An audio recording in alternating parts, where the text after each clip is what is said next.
Hello, this is Alana Bayless, also known as Zen. I chose to do my presentation on sexual health awareness. So why is sexual health awareness needed? So for one, 94% of college students are sexually active. Now, this may not seem like a big issue, but out of the 94% of college students having sex or are sexually active, how many of them are actually practicing safe sex?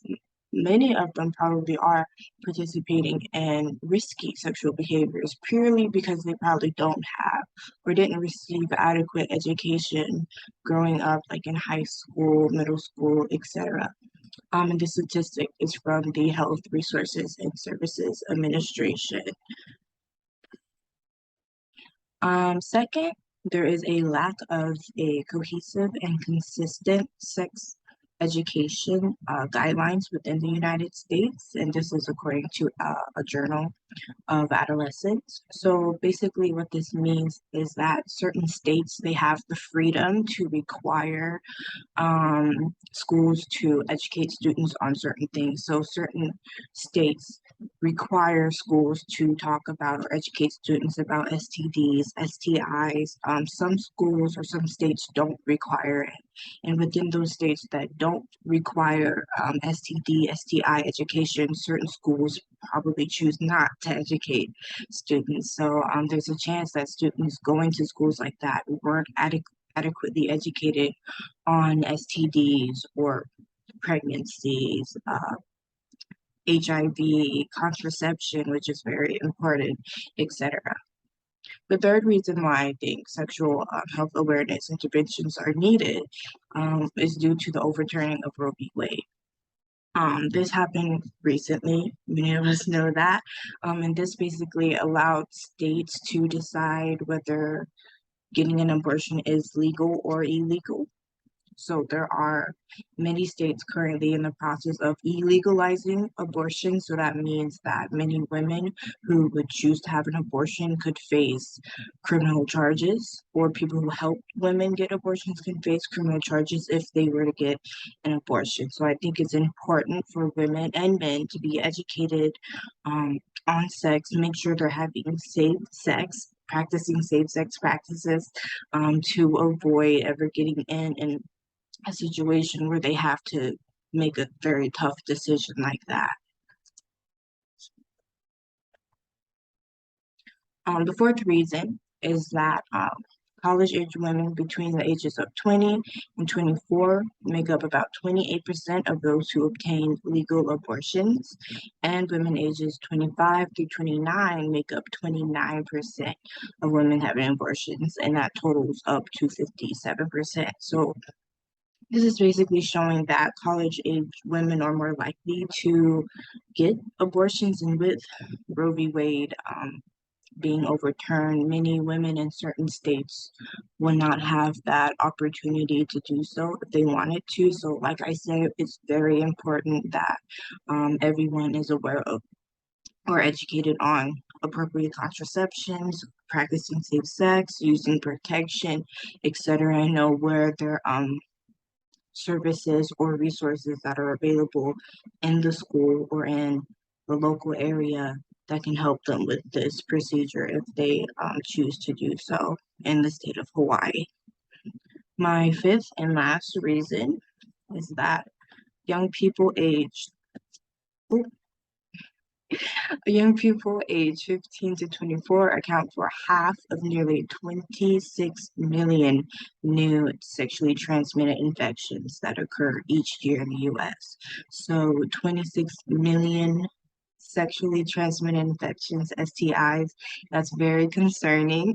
And half of that is students who are high school age and college age. So in order to combat that, again, it's very important that we are educating young people, college students, high school students about STIs, STDs, how you can get them, if you do get them, where you can go to get tested, and what are the medications, procedures that they can get to combat the STI, STDs, but again, it's important to educate them on this so they can make appropriate and educated decisions. So the intervention that I chose that would be appropriate or effective to educate students on this matter are sexual health awareness booths. So these sexual health awareness booths should be created or provided during Ohana Week, Vulcan Week, and Oh Hell's Week, Sexual Health Awareness Month, Domestic Violence Awareness Month, and just at least maybe once or twice every month, just so that students again can be educated um, regarding safe sex, safe sexual practices, understand the resources that UH Hilo, the medical center specifically provides, and the services and resources that are provided in local clinics in Hilo. So these booths should offer interactive activities like a spinning wheel that asks sex trivia questions for additional prizes and resources. So a student can go up to these booths, they can spin the wheel, and they can ask like 2 or 3 questions and answer these questions, and how many questions they get right, they can get a reward. And this reinforces the idea of positive reinforcement. So it's the concept of rewarding good behaviors um, through getting prizes, right? Reinforcing good behaviors. So if you give them a prize whenever they answer a correct question, they're more likely to remember and probably practice those safer alternatives. This also reinforces the idea of social learning perspective. So this is again about rewards and punishment. And you can also think that certain students growing up, they probably were punished by parents or teachers, depending on where they grew up, if they were interested in sex or even curious about it.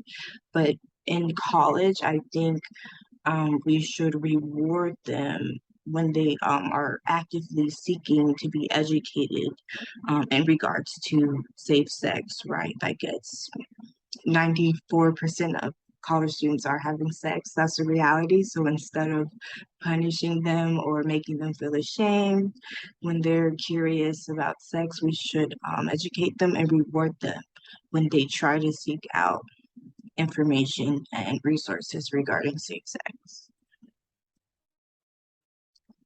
Another component for these sexual health awareness booths would be incorporating music at the sexual awareness booth. So I thought it would be a good way to make this whole sex talk and sex conversation feel less taboo, because I know in many places in the US, especially whenever sex is brought up, it can be seen very taboo, or just sexual health periods, it can seem very taboo.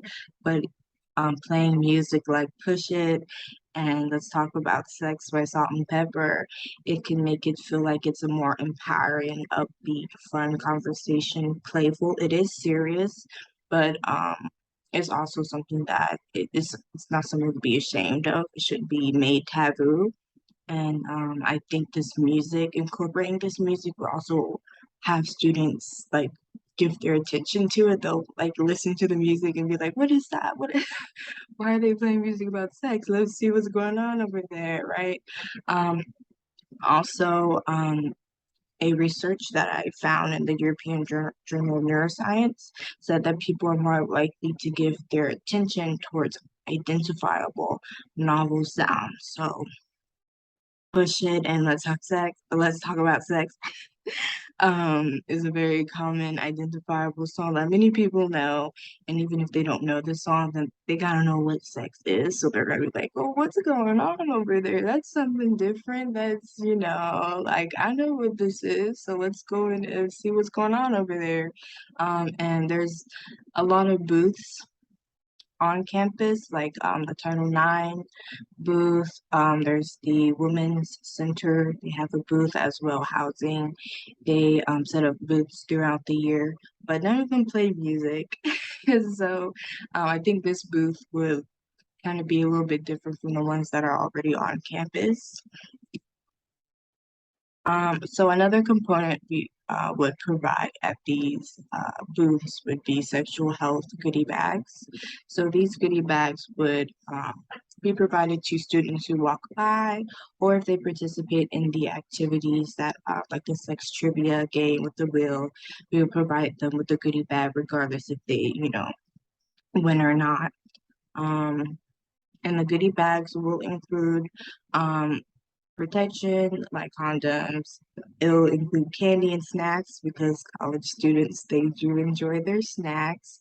Lubricants, maybe like gloves or wipes, informational pamphlets, etc. So it could be, random stuff like flash drives, school supplies as well, stickers, just whatever you can include.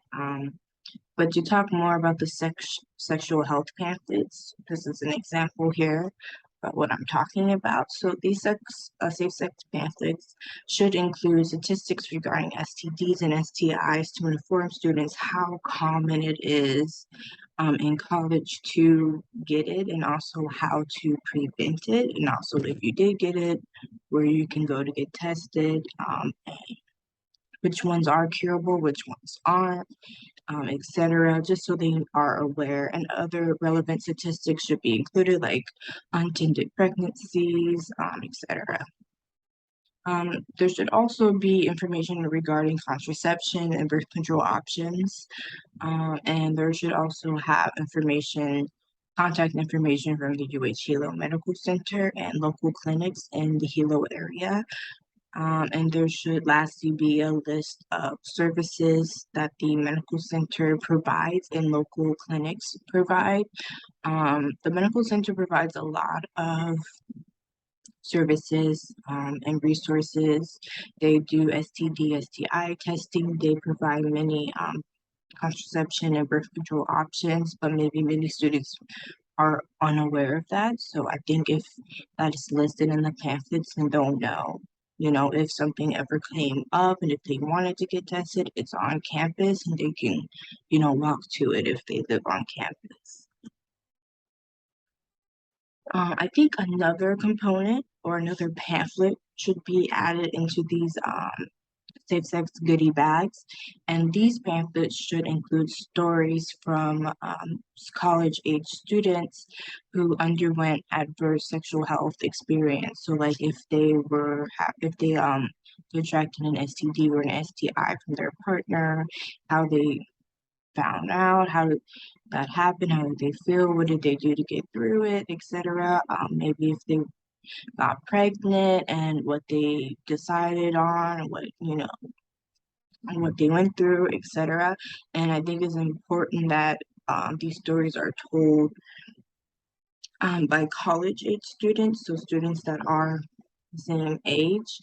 And this is important because students or people in audience, they can absorb a message or centrally process a message that directly affects them. So when it's a story about a college students that are at their age range and they experience something, um, they know that it's something that could also affect them if they are sexually active, and that, you know, it's important to know that it could happen to them or happen to anyone that they know. And I also think it's important to include questions at the end of the stories, like asking what the students would do if they were in that situation. If a friend or relative went through that, what would you do? What would you say to them? Do you know if there's any resources on campus that could help you if you're going through this situation? So again, this also just allows them to put themselves in these students' shoes, these people's shoes about their stories and trying to figure out, okay, if I went through this, what would I do? And that would help them again process the message and the information centrally if they know that something like this could directly impact them. Another component or intervention I would add to the booths and pamphlets would be sexual health awareness posters. So these posters should be hung all around campus in areas where there's a lot of people, a lot of foot traffic, in bathrooms, just anywhere there's going to be people, just so people can see and be educated on certain topics. These posters should include STI, STD statistics, contraception information, information regarding consent, UH Medical Center or services in local clinics, contact information. So it should basically include information from the pamphlet in like a form of a poster. And here are some examples. Um, that could be included into these posters. So statistics about contraception, statistics about STIs, STDs, information about consent. So how are we going to assess the effectiveness of this intervention? I would say a survey would be the best way to assess the effectiveness of this intervention of the booths and the posters, pamphlets.